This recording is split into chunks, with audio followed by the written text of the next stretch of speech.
Because even if you're looking at like that, you can think of a lot of things. So parang CSI, you are getting information to arrive at conclusion. Okay? Maybe that's what forensic pathology is. No, it is that's part of forensic pathology. Looking at specimens and then trying to come up what happened to this patient. Tayo pa ask you. Yeah, this is anthracosis. Everyone knows anthracosis, right? Carbon pigment deposits. Okay. So if I ask you, for example, ito pasyente ito taga Sierra Madre o taga Angeles? Angeles. See? Now you're thinking, no? Okay. Did he die of a lung problem or did he die of something else? Something else. Something else. Why? Anthracosis is benign by its nature. So unless there's other different things on that lung, patient will die. Correct. So the patient usually will not die of anthracosis. Okay. Very rare will a person be allergic to carbon pigments. Although it can happen. But if that happens, hindi siya abot ng ganyan. Okay, so umpisa pala siguro mag-allergic reaction. Everyone can understand Tagalog. Yes. Because sometimes you can understand it better if I say it in Tagalog. Rather than, sumbaga may dating pag sa Tagalog. Notice that there are black dots. Those are more condensation of your carbon deposit. Okay. And if you peel the lungs, okay, o wala kayong hindi nyo mapili.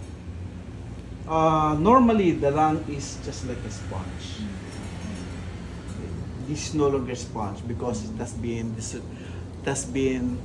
in the formalin for quite some time. But for example, if this patient were just autopsied recently, pag pinrest ko yan, there will be some bubbles coming out. That would be air. Pero ito, wala na yun. Tayong nakababad sa formalin. That's why, right now, it has a liver-like consistency. In pathology, that means something. Let's say this patient, recently autopsy, in-autopsy lang ngayon, and then the lung has liver-like consistency. That will mean it is collapsed. There's no air. Which means atelectasis.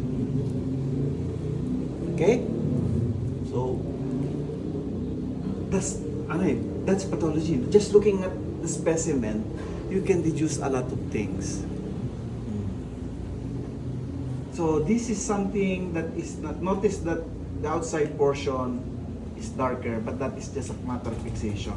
But even here you can see there are black pigments. Those are concentration of carbon. Okay? So yun. So all the lung is involved, both lobes. So nothing much here, no? Okay. Any question about this one? Now let's go to the second. Ventricular hypertrophy. May ruler dyan, wala. Wala, no? Hinga kay Carla ng ruler.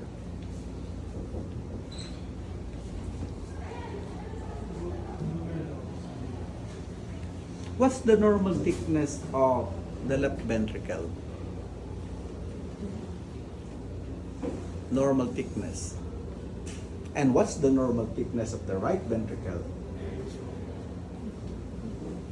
Left ventricle is always thicker than the right. Yeah, correct. That's correct. Okay. You're right. The left ventricle is always thicker than the right. Why?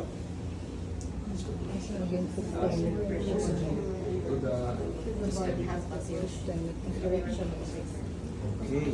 The left ventricle is thicker because it has to pump the blood to the systemic circulation. While the right side will pump the blood only to the lungs. So the left side needs to pump harder. And that's the reason why the right side is usually, the left side is always thicker. The normal thickness of the right ventricle is 0.3 to 0.5. Okay? While the left is usually 1.3 to 1.5. Tingnan natin. Okay. This is the interventricular septum. Okay, notice here. This is 2.4 centimeter. So we can document that the heart is thick, at least the left side. What is the best way of knowing if there's really hypertrophy? Aside from measuring. Another way. Cardiac output. Blood volume. Now, give you a clue. Weight. Okay. What's the normal weight of the heart? It depends sa habitus po ng individual. But usually, I forgot now. The usual weight of the heart is 250 to 350 grams. But for Filipinos, kasi Robinson for Filipinos around 250 to 300. Okay? But since board exam purposes, let's take Robbins, 250 to 350. 300, gitna. Okay? So, if it's more than that, we expect the heart to be hypertrophied. Is it dilated? Because another way is look at the size, di ba? The size is not always a sign of hypertrophy. Because sometimes the heart can be large, malaki siya, but the walls are thin. We call that cardiac dilatation. Like for example, when there is a coarctation of the aorta, prolonged, or is there's an obstruction of the aortic valve, the heart will become enlarged. Initially, it's going to be hypertrophied, but eventually, the hypertrophied is become, because of the it will become thin. Thin grossly, but if you look at it microscopically, the individual myocardial fiber will be hypertrophied. But the gross, it is dilated. Okay? Ano ito? Kasi sino ventricular hypertrophy yan? All hemorrhage. Hemorrhage of the intracardiac epinephrine injection. Okay. What else? Now, let us trace the flow of blood here. So, the heart is like that. The patient is facing me. So, the heart is like that. Ganyan ang rotation, hindi ganon. Patient is facing me towards the left. The apex towards the left. That's why the apex is at the point of maximal impulse. Where is that? Mid-clavicular line. Okay. What intercostal space? Fifth. Fifth ba? Fourth to fifth. Naalala ko po I don't know. Maybe you remember it better than me. No? Because I'm not sure. Basta tandaan nyo. That is board exam purposes. What is the location of the PMI? Doc kay Harrison po. Kay Harrison. Okay. Sige. Bahala kayo doon. Check nyo na mabuti. Okay. So I have to check on that. Because what is on my mind is fourth. Don't take my word on that. Tingnan nyo sa libro. Okay? Check where the point of maximal impulse is located. Okay. So, going back, this is the right auricle. So, it's coming from the vena cava, it goes to the right auricle, and then goes to the right ventricle, passing through what valve? Okay. Asan ang tricuspid valve? Here. 1, 2, nasira yung third. This is the third. 1, 2, 3. Okay, tricuspid valve. Notice that the tricuspid valve is thin. Okay. How do you remember that the right side is tricuspid? Left side is mitral. Mitral has 2 implants. Okay, very good. Again, for board exam purposes, para hindi kayo nalilito, let's say napapanik na kayo, tricuspid is 1, 2, 3. Okay, so when you write right 1, 2, 3. Mitral 1, 2. Okay? Hindi na kayo malilito niyan. So this, notice that it's translucent because it allows the normal passage of blood. So it's like this. Diastole, tricuspid valve will open. Like that. Allowing the blood from the right atrium to go to the right ventricle. And then during systole, this will close. This will close, preventing the backflow of blood. Okay, we'll go to the pathology later on. Now, from there, it goes to the pulmonary artery here, going to the lungs, passing to the pulmonic valve. Pupunta sa lungs yan, and going to the left side, it goes to the left auricle. Okay, nasira na siya. Ano. But anyway, the left auricle is here.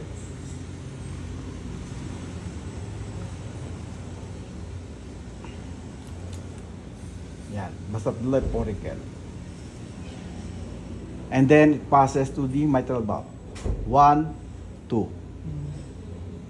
Going to the left ventricle. And then from the left ventricle, it goes out through the aortic valve to the aorta. Same thing. Notice that the mitral valve here is thin, translucent, just like a thin sheet of plastic. It allows the passage of blood during diastole, and then it closes during systole. Okay. What happens if there's pathology of the valve from whatever cause? Regurgitation. Okay. Possibilities. Rheumatic heart disease, very common. What happens in rheumatic heart disease? Na-discuss na yun lang. A heart, RHD. Okay. So what happens in RHD? You have an infection with streptococcus, and then you develop antibodies against the strep. Okay? The first time you develop antibodies to strep, not so much of a problem. The first time. But you see, children usually have recurrent tonsillitis. That was example. Ako ang example dyan eh. When I was a child, I have frequent tonsillitis. The doctor suggested that my tonsils be removed. Kasi frequent yun eh. But that was before the advent of good antibiotics. Anyway, ayoko pa opera, masakit. Okay, so what the doctor did is they gave me a long-acting penicillin injectable. Sabi ko, mas tatanggapin ko na yung injectable kaysa operahan ako. Long-acting Penadur. You will learn that in pharmacology. Okay? The side effect, amoy penicillin ako. Yeah, really. I can smell myself. I smell like penicillin. Like mold po? Ha? Like the penicillin mold? Yung... Yeah, myself, no? My breath, baka amoy penicillin ako. Pag umihi ako, amoy penicillin. Everything about me smells like penicillin. Okay? But fortunately, not all sore throat are caused by strep. Many of them are caused by other organisms. But the thing is ito, as a practitioner,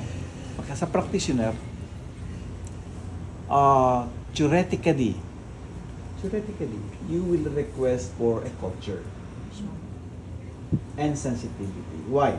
Culture to determine if you're dealing with streptococcus. And to the sensitivity studies will tell you what antibiotic to use. The problem with layman is that pag nagka-sore throat, asa na lang mag-antibiotic, sabi kasi ng kapitbahay. Okay, so what happens? They will take the antibiotic and the patient will get better. The thing is, when the patient gets better, they stop. Now, I think I told you this in one of the classes, no, that you must complete the regimen. Okay? 10 to 14 days. Why? Even if the patient gets well on the third day, it does not mean that the strep are totally eliminated. You just controlled the infection. But the strep, some of the strep are still present. And those strep that are present can still elicit an immunologic reaction. Tuloy pa rin yung immunologic reaction, tuloy pa rin yung damage ng heart. That's why, as a doctor, it is our moral responsibility to tell the patient, Mrs., after 3 days, baka magaling ni anak nyo. Pero tutuloy nyo yung antibiotic. Explain nyo, kasi po ganito mangyayari niyan.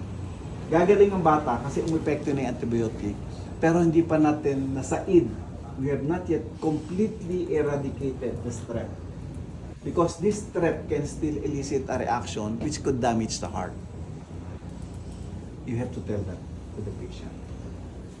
Okay? So that, one, you prevent RHD, and two, you prevent the development of resistance. Okay? Ba't nyo nang binuksan? Hindi nyo kaya formalin? Ay, hindi po, mainit po.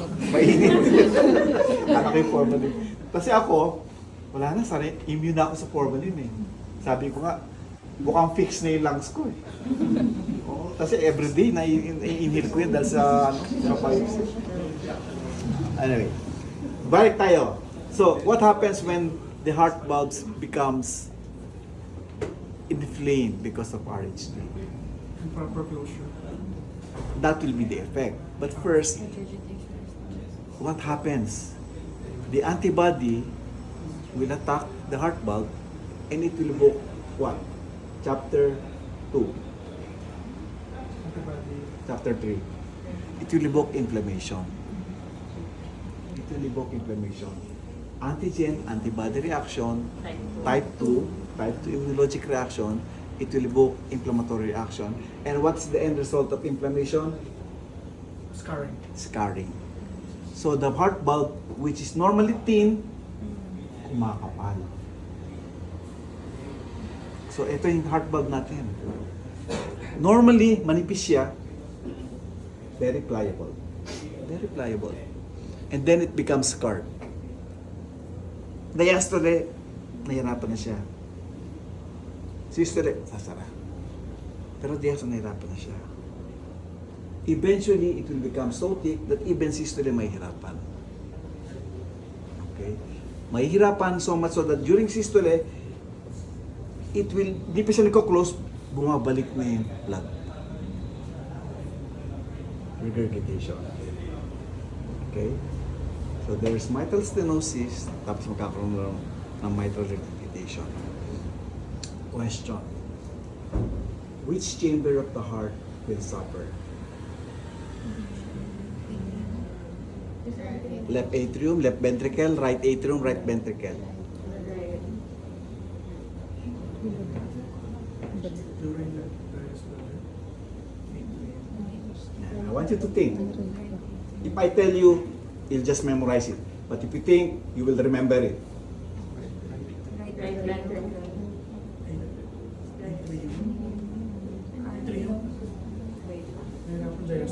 So there's overload, so it can expand. Volume overload on atrium.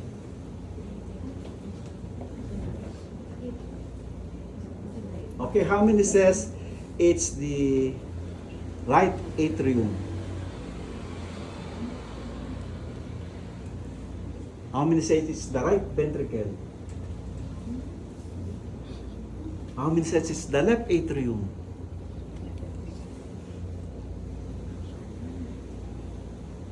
How many say it's the left ventricle? Mini says, Doc, nag-iisip ako. All of the above.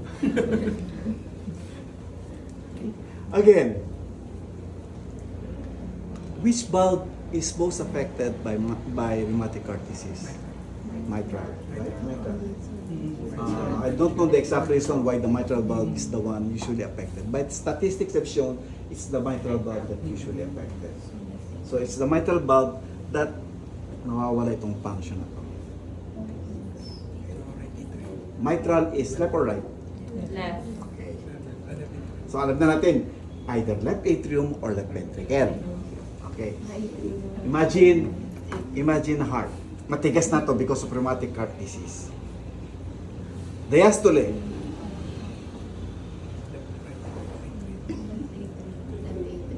What happened?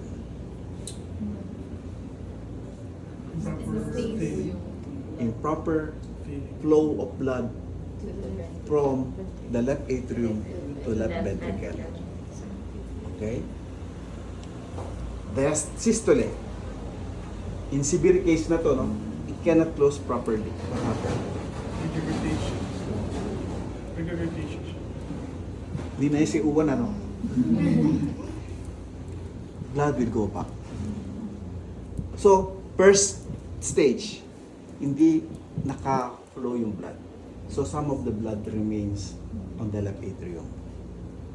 Hindi sinaka-close, some of the blood goes back to the left atrium. So, which vessel, which chamber is affected? So, don't just memorize, understand. Okay? Kasi pag nag-contract naman yung left ventricle, okay, it will go through the aortic valve. But the aortic valve is not yet that involved. So, walang problema ang left ventricle. Okay? Wala rin problema yung kabila sa ano. So, this eventually is the cause. No question po. Since po yung left atrium po yung affected po, hindi po ba magko-compensate po yung right ventricle mo po causing hypertrophy since na Okay. We are discussing this left side, right side, hiwalay. No? But, Robbins will tell you that usually, heart failure is usually both sides. Okay, we are just discussing left side, right side, so that you will understand the pathophysiology. But you are right. In the end, it's biventricular failure. In the end. Because what is affecting, okay, we will go to there, no? Kasi eventually, sige, munta na tayo doon. So the left atrium, okay, is down affected. So what happens? Nagkakaroon ng congestion dito. Saan nagagaling ang blood dito? Sa lungs. Sa lungs. So may backflow rin niya sa lungs. Okay, no, cor pulmonare is primary lung problem. Okay, remember that. Cor pulmonare is primary lung problem. This is not that. Because here the problem is the heart. So there is backflow. Nagkakaroon ng congestion sa lung. And what happens now? Which will bear the brunt of that congestion in the lung? The right ventricle kasi siya po yung... Okay, because the right ventricle is the one pumping. Siya ngayon nahihirapan. That's why in the real world, both sides of the heart will suffer. Okay, although initial is going to be the left atrium that will suffer first. Okay. Gets? Sigurado yung mukha mo parang isip ka eh. Takpin niyo lang po talaga sa lungs. No, I'm looking at face of student kasi nakikita ko kung naiintindihan o hindi. Okay. Baka magano talaga yung mukha mo. Because I've been teaching for so long, I know when the student understand it or the student is easy pa. You know. Going back here, any question? Naintindihan nyo na ang pathophysiology na ng heart valves. Parehas lang ito disease eh, so not so much of a problem here. Oh, left ventricle, hypertrophied. Eventually, what will happen to the patient if this is not corrected? What's the usual cause first? Hypertension. Okay, hypertension is the usual cause. What's the most common etiology of hypertension? Atheros. Most common cause. Wala pa kayo sa internal medicine, ano? Essential. Wala pa kayo. Essential. Essential. Very happy. So, essential pa rin ang pinaka-common. But to diagnose essential hypertension, you have to rule out all the other causes. Because it's a diagnosis of exclusion. Okay, diagnosis of exclusion yun. Okay, so let's say the patient is not treated. Taga-bundok siya. Meron siyang hypertension untreated. What happens to the patient? This becomes thicker and thicker. What happens when the heart muscle is thick? Volume. Stroke volume decreases. Yes. Again? Stroke volume decreases. Okay, initially yes. That's correct. But later on, it will not. Why?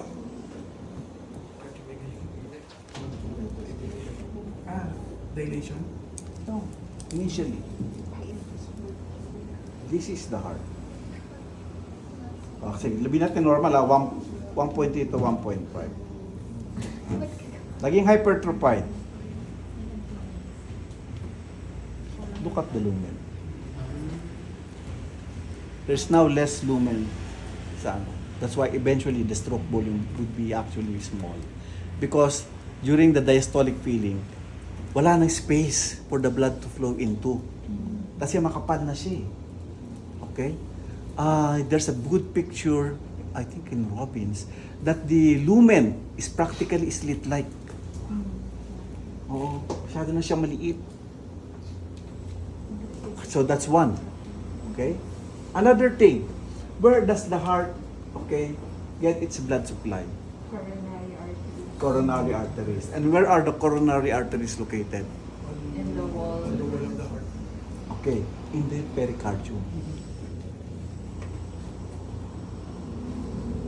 Okay, here. Ito. Okay. Okay, it's the lip anterior descending. Left circumflex like that. It gives up branches into the myocardium, sorry. Myocardium. Pierre, kailangan siguro sa kabila. Andiyan naman si Yunus, di ba? Diyan ka na lang. Sige. Okay. And then, it gives up branches into the myocardium like this. Kasi may ballpen ko. Ano mo? Baka ma-t-shirt kumaano eh. Gasa ko lang ito mamaya. So, dito siya. Okay. And then it gives up branches like that to supply the myocardium. So when there is, for example, masyado na siya makapal, okay, and then let's say there is hypoxia, which layer of the heart will suffer first? Inner. We call this the endocardium. This is the myocardium. This is the pericardium. Endocardium. So, endocardium. Pare-parehas? No. Because the endocardium will get its oxygenation from the lumen by simple diffusion. Oxygen can easily diffuse. So the endocardium will not suffer. Myocardium. Yes. But which portion of the myocardium? Yung pinakamalayo sa blood vessel. This is that area. We call that subendocardium. Kasi ito yung endocardium eh. So, if there's going to be an infarct because of hypoxia, the earliest would be a subendocardial infarct. Okay? Yun ang una. But if this is totally black, we will have a transmural. Okay, so at least alam niyo yung pathophysiology. So, this will be reflected even sa inyong ECG. Okay? You will learn that more when you go to internal medicine. When you read the ECG, nako, nagkakaroon na ito ng STEMI. Okay? Tapos, You will learn that. Okay, maglala. Bago pa lang kayo eh. So don't be afraid. Don't be intimidated by this word. STEMI is ST elevated myocardial infarct. Okay? So yun. So if this patient will die because of this, it's because of this. But what is the main danger of infarction?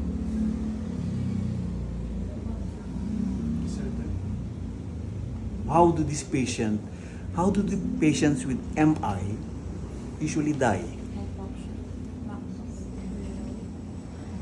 Ha? Yeah, tell me. Sige lang.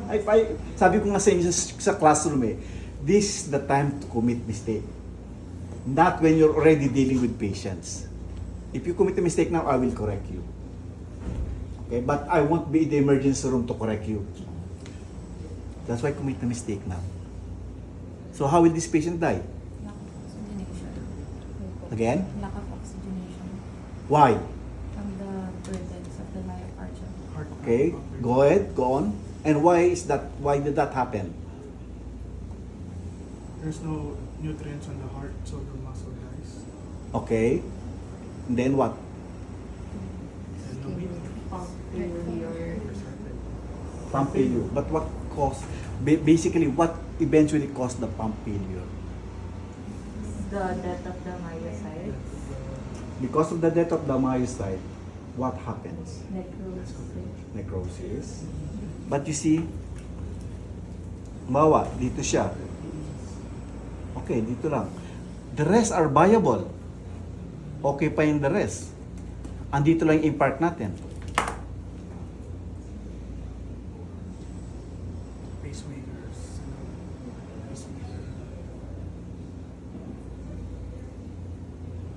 The most common cause of death is arrhythmia. Kasi pacemakers. Arrhythmia, the electrical conduction. Okay? Kaya makita niyo yung heart because of the schema. Normally kasi from the SA node, SA node. okay, to the AB node, to the bundle branch. Fiber. So that's why, ganun siya. Imagine if one is infarcted. Ito ang papump, etong siya. Hindi siya coordinated. That is arrhythmia. That's why this patient usually, sometimes it will undergo what we call ventricular fibrillation. Ano nangyari sa ventricular fibrillation? Dahil ang kuryente hindi even ang gumagano ng heart. So they have Okay? Nag-fibrillate. We call that ventricular fibrillation. Kaya nakikita mo sa movie, defibrillator. clear! To remove that fibrillation. We call that defibrillator. Para po nagsispasm yung... Yes. Hindi coordinated. Okay? So sometimes the heart will totally stop. That's also another reason. But usually it's because the heart is not pumping properly. That's why you give defibrillator.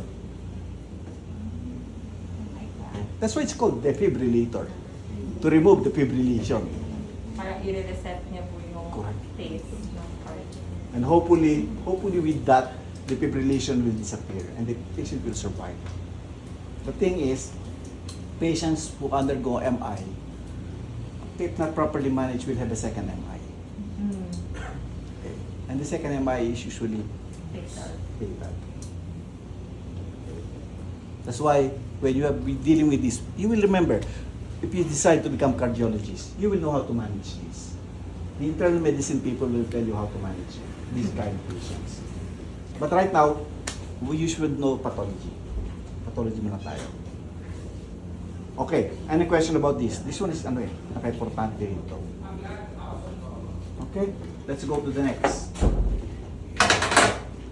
What is this? Lung and heart of... Premature infant. Okay. Obviously, bata. Maliit yung lungs eh. Look at the lungs, oh.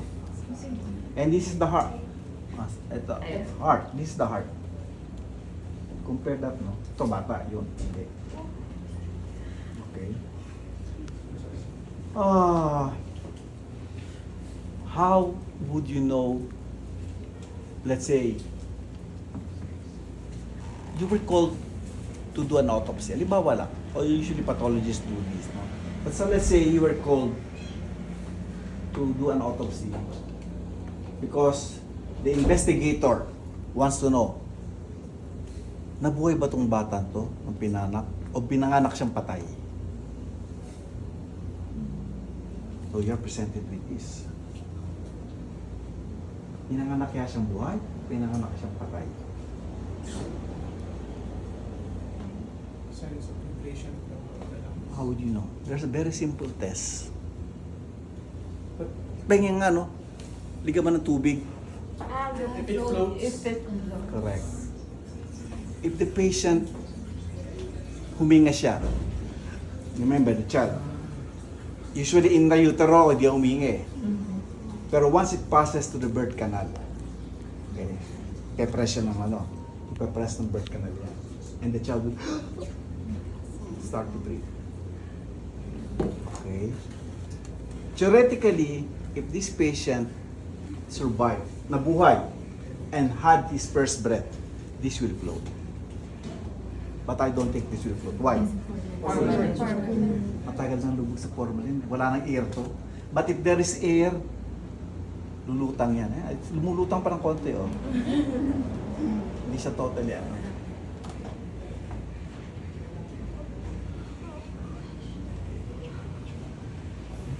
Matigas na siya, oh. That's how we do it. If the patient was born stillbirth, the lungs will sink because there's no air. Even if the patient was born by cesarean section, usually we make the baby cry so that he will continue, the baby will continue breathing. Okay? So there's nothing much here. Don't be fooled by the color. It's because of fixation, kaya parang gray lang siya.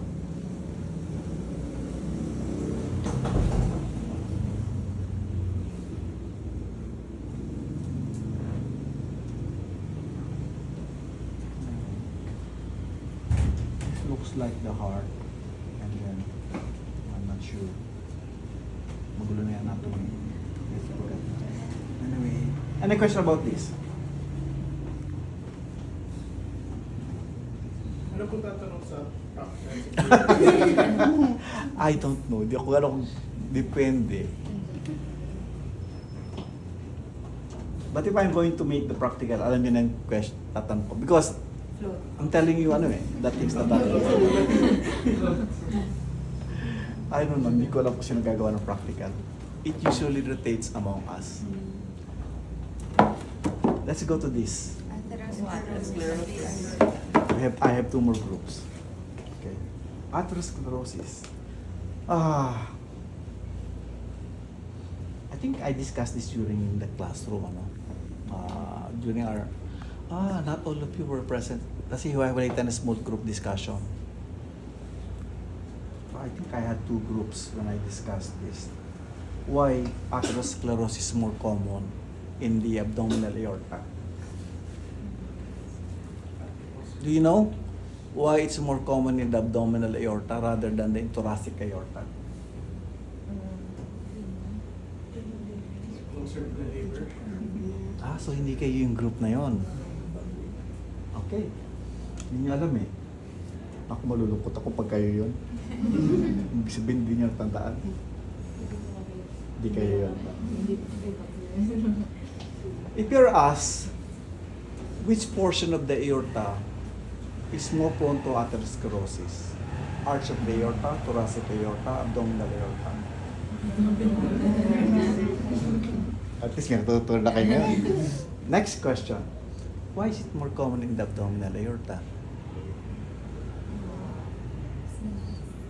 the very big question is, why? Knowing it is easy to remember, but Understand. 3 years from now or 4 years from now, when you take the board exam, will you still remember? That's why I want you to understand. So that, sabi ni Dr. Roman, kaya masama sa abdominal aorta, it's because of this. Which brings us back, what causes atherosclerosis?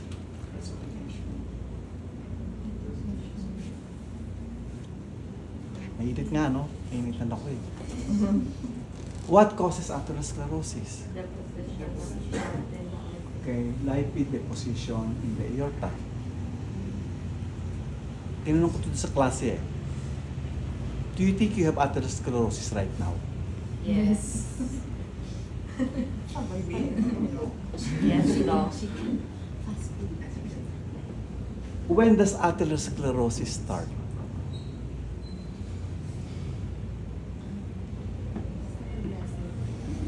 Sa Patty Street po. Correct.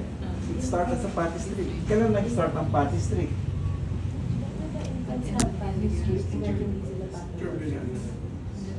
Yes. The moment a person or a child eats, remember milk has plenty of fats. If the milk has a very high fat content, it can already start atherosclerosis as a fatty streak. Now, if you live healthy, that remains as such. Fatty streak lang siya. But, if you like to eat lechon, No. okay, crispy pata, No. chicharong bulaklak, then you have what is known as one of the contributing factors for the development of atherosclerosis. There are 4 big contributing factors, and one of them is diet, producing what? Hypercholesterolemia or hyperlipidemia. Can you control that? Yes, Doc. Yes. As a doctor, you can tell your patients, tumataas ang blood pressure mo, malamang atherosclerotic na yung vessel mo. Bawas-bawas na sa lechon. Okay. That's the first, hyperlipidemia. What else?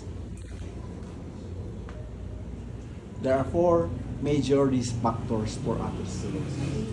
Genetic factors. One is hyperlipidemia. Another is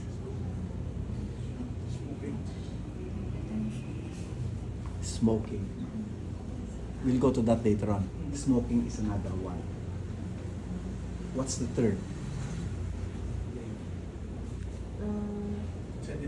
Non-modifiable po age. Non-modifiable age, correct? Because I'm pointing the modifiable because these are the things that you can correct, like smoking. You just tell the patient you have to quit smoking.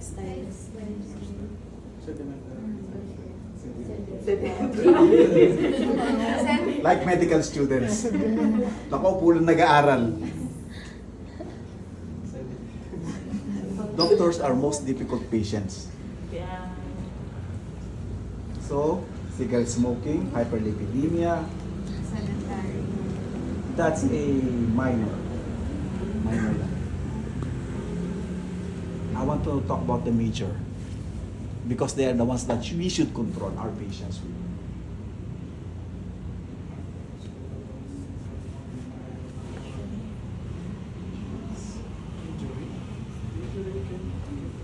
Okay, think of it this way.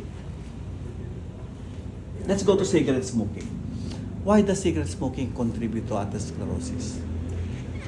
Ang layo-layo sa lungs yun eh. Diba? Cigarette smoke o lungs. Bakit aorta? Doc, yung reactive oxygen species. Okay, because cigarette smoke, kaya I'm going past pasensya na kayo because I have still 2 more groups. Okay? Swerte kayo, pero sa second, third group, lalo yung third group, pagod na ako. I hope I can discuss it as well. No? Next time, video kayo yung first group. Anyway, guys, but I try to maintain the same. Okay, I try to maintain the same. So I'm looking at the clock.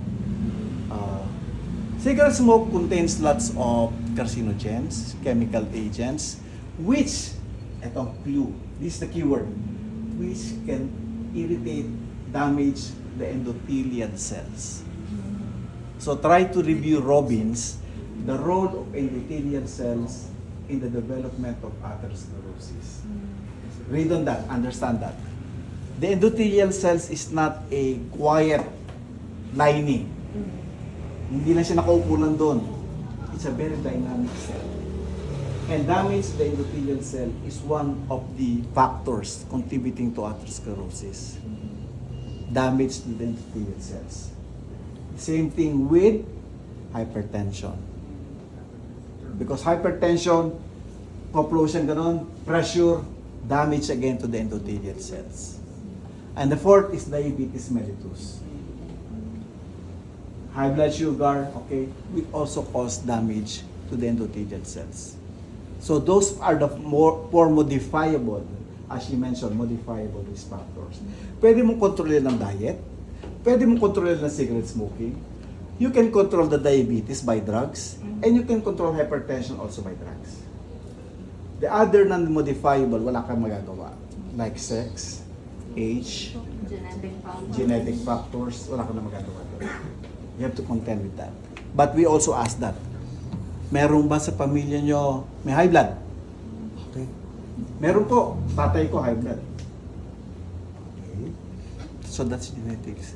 Pag tumataas yung mga ganoon, the more you must control the modifiable risk factors.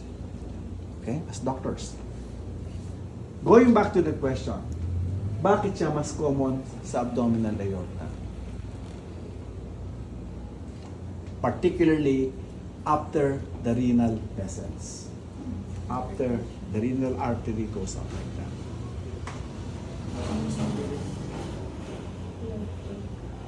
What about blood flow? Go ahead. Sige lang. You're on the right track. Bifurcation. Nagkakamit po ng stages or your blood flow po nyo na siya laminar? It's just the bifurcation. Okay, correct. Normally, thoracic aorta, it doesn't give up big branches. The bifurcation. Yan, ito yung ano. This is the aorta. And then, ito yung renal artery.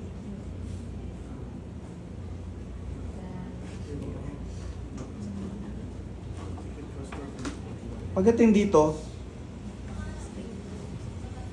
nagkakaroon ng turbulence. Nagkakaroon ng turbulence dito. Okay? That's why this area is prone to turbulence. We call that, maybe done this, Eddy's current. Edis. Eddy's, E-D-D-Y. Ano yung second word of Edis? Current. The flow. Kasi dapat laminar flow eh. Laminar flow, gano'n. Okay? Eh biglang siyang gano'n. Nagkakaroon ng flow doon. Eh may hypertension pa. Grabe yung flow and that will damage the endothelial cells. That's why it's more common in this area. Okay? What else? What is the main danger? We have discussed this, again, it was in the group. But I think you discussed that also, that the dangers are the weakening of the wall producing aneurysm or dissection, or it can form a thrombus, it can to open emboli. Naki-Robbins lahat yan. Kasi because of the turbulence. Okay? Any question about atherosclerosis? These are the atherosclerosis, yung mga yan, all those white, yellowish white. Sometimes it becomes ulcerated like this. Ito tinatawag namin ng complicated atherosclerosis when it becomes ulcerated. Why? Because if it's ulcerated, it can precipitate the formation of a thrombus. Okay? When there is destruction of the endothelial layer, the subendothelial collagen will activate the platelets. Subendothelial collagen, platelets activation yon. Formation of thrombus. Okay, but fortunately in the aorta, hindi sigurong problema. But the bigger problem, for example, in the coronary vessels, which is the same thing. Nagkakaroon ng coronary atherosclerosis. Doon, delikado ang thrombosis. Because it can completely obstruct the coronary vessel, producing an infarct.